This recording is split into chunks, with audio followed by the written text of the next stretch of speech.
నమస్కారం. ఈరోజు శ్రీ ఆదిశంకరాచార్యుల వారి శ్రీ గణేశ భుజంగం స్తోత్రం.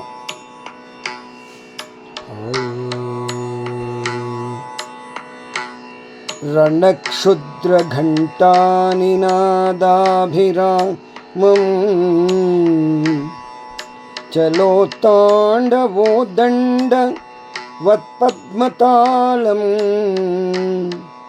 లసత్తుందిలాంగో పరివ్యాల హారం గణాధీశామీశా నసుమం తమీడే గణాధీశామీశా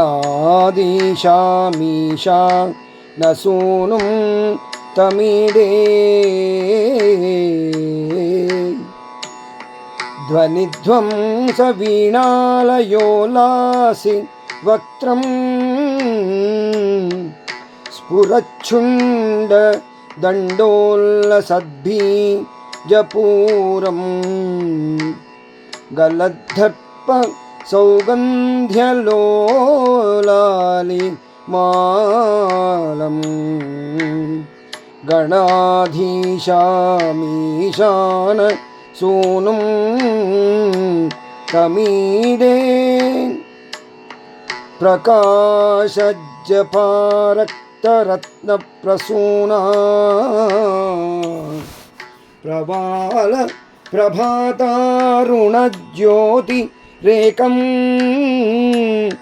ప్రలంబోదరం వక్రతుండైకదంతం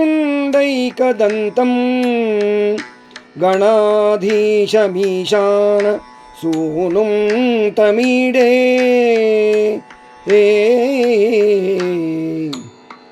విచిత్రస్ఫురద్రత్న మాలా కిరీటం కిరీటోలసచ్చంద్రరేఖా విభూషం విభూషైకభూషం భవద్వంసహేతుం గణాధీశామీశానసూనుం తమీడే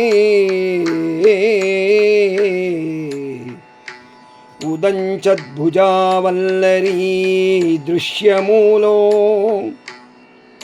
చలద్భూలతావిభ్రమభ్రజదక్షం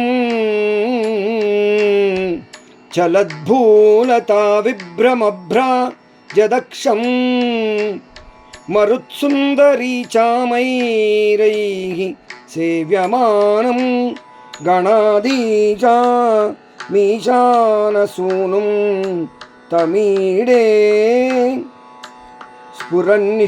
స్ఫురన్నిష్ఠూరాలోల పింగాక్షితారం కృపాకోమలోదార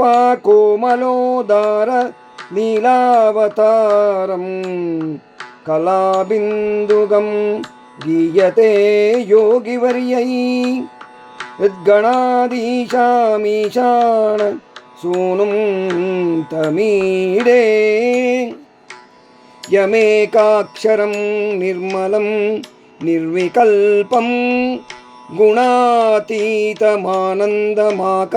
గుణాతీతమానందమాకారశూన్యం పరం పారమోంకార మామ్నాయ గర్భం వదంతి ప్రగల్భం పురాణం తమీడే చిదానందసాంద్రాయ శాంతాయ తుభ్యం నమో విశ్వకర్త్రే చ హర్త్రే చ తుభ్యం నమోనంతలీలాయ కైవల్యభాసే నమో విశ్వబీజా ప్రసీదేశ సూనో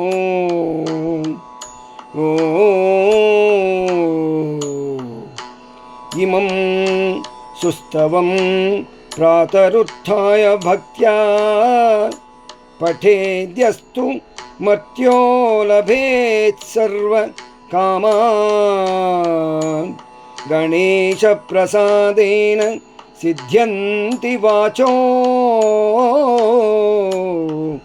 గణేశే విభో दुर्लभं किं प्रसन्ने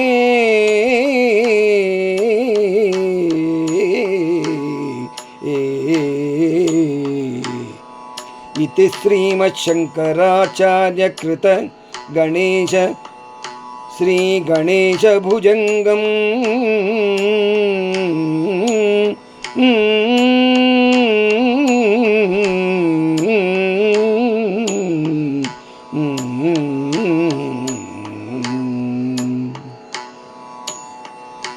ओम श्री गणाधिपतये नमः। ओम श्री विघ्नराजाय नमः। ओम श्री महागणाधिपतये नमः। नमस्कार।